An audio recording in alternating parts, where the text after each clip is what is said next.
Hi, my name is Bill Reinhardt. I'm the estimator here at Triple Crown Construction.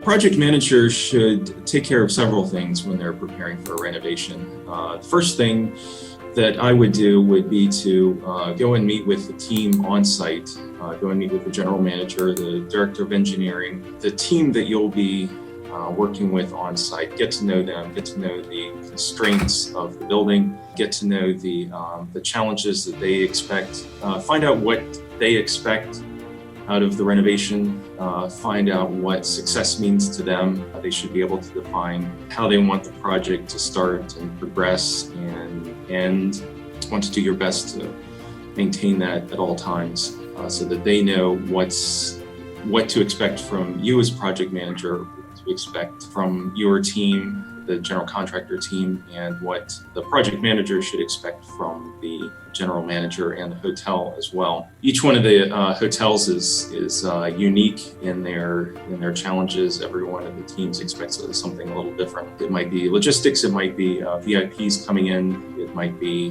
who knows what, something unexpected down the line, and how to handle that. It's important also to take the team that you'll be working with, your super and any other team that you'll have on site, assistant project managers, estimators, even in the admin and accounting side, so they'll know who they're dealing with.